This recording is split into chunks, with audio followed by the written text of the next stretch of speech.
Hello, this is the TradeSite US Stocks and Futures Market Preview for the week beginning Sunday, the 7th of July, 2024, ending Friday the 12th. So here we are starting the second half of the year. Honestly, last week, as expected, was a bust just because 4th of July was on a Thursday. We had a half day on Wednesday. So we knew that wasn't going to be exciting. Usually the market gets interesting right after the switch, the second half of the year switch, but I'm thinking it's going to be this week maybe. So I'm looking for some excitement finally. Hopefully we'll get something going here, but it's been really boring, obviously, overall. Here's a look at the dollar index daily chart. You can see that we are, nowhere since last September. It's been, 10 months and nothing's happened. So that is that. The euro dollar, usually the inverse of the dollar index, also sitting where it was last September, so pretty much exactly on par. The pound dollar has been really flat for a long time. They just held their elections over there in the UK. A big change to the left, and the pound starting to head up because of it. Here's the ES front month futures contract. This is the daily chart of the broad market in futures form. Stock market continues to head higher. New all-time highs on the market in general. Here's the S&P cash. So that's your new highs there at 55.67.19 on the close on Friday, which was a full day. Very strange. Half day Wednesday, closed on Thursday, full day Friday. Nobody was really around. Volume was horrible.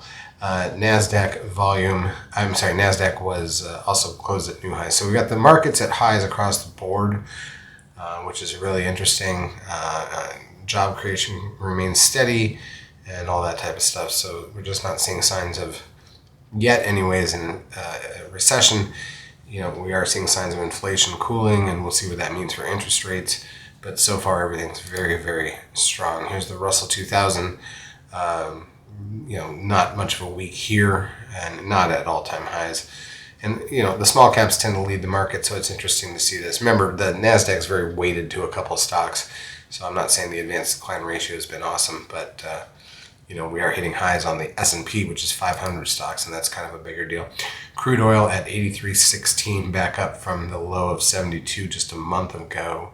So, prices at the pump could be doing what they're up a little bit.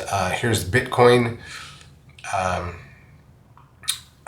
down to 56,900 as we do this. It trades 24/7, so it's still trading right now, and that's well off the highs. And by the way, that 13 sell signal was the high on Bitcoin, but we've already passed the target of that move.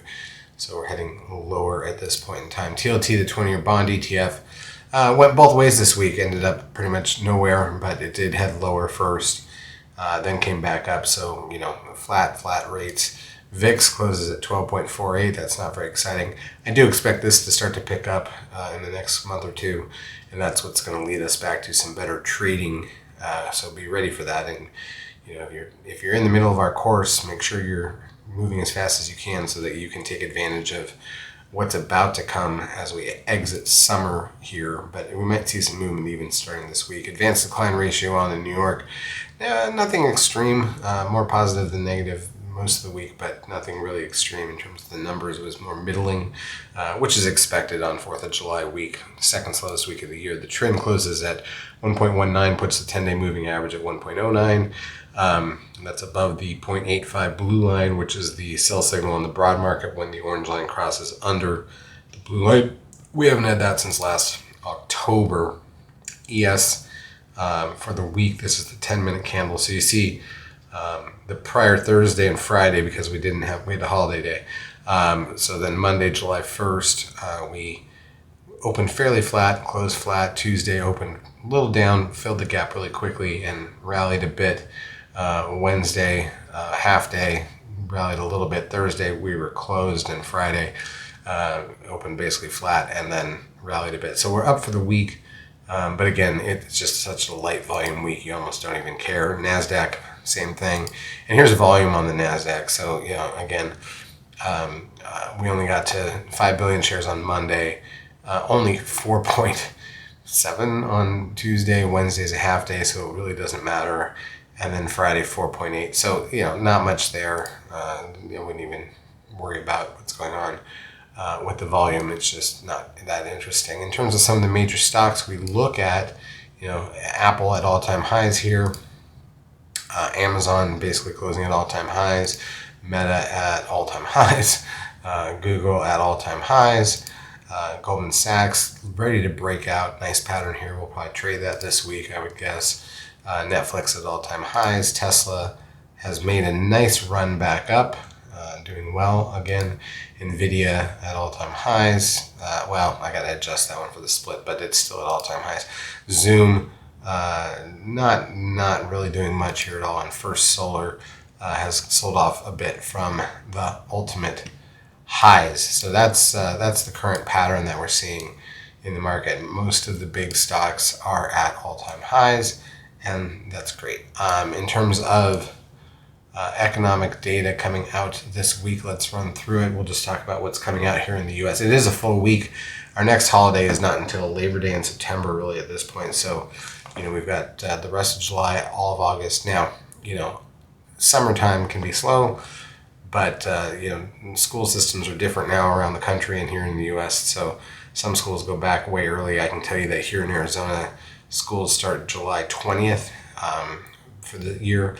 So we'll see what happens. But here's, let's take a look. We've got consumer credit at 3 p.m. Eastern time on Monday here in the U.S. On Tuesday, we've got Fed Chair Powell testifying and Treasury Secretary Yellen speaking, but no other economic data. On Wednesday, we've got Fed Chair Powell testifying to the other side of Congress.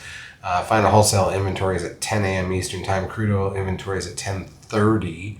Got the 10-year bond auction, a couple of Fed members speaking. And then on Thursday, we've got CPI. That's obviously the big number everybody cares about right now, is the inflation number. It looks like the prediction is for almost no inflation for the month, which would help bring down the annual number. We'll see what happens. We've got weekly, initial, and continuing jobless claims. Natty gas at 10:30. And a couple more Fed members speaking. And then on Friday, we've got the PPI and preliminary University of Michigan sentiment. So we will see what all that adds up to. But again, we're now free of the holidays. We're in the second half of the year. A lot of times they shift direction in the market once you print they print the statements at the end of June and take in their bonuses. So we'll see what that looks like and keep an eye on it. But hopefully we get a little more volatility. Certainly more than we've had the last 3 weeks. It's been really dull. But outside of that, it's still summer. So, things tend to pick up late in August more than anything. And September, October are great months. November's a great month. December's good until you get to the holidays. So we'll see what happens. Charts as usual brought to you by NinjaTrader. If you've not yet taken a trial of our services, feel free to do so. We will help you out for a couple weeks. Have a great trading week.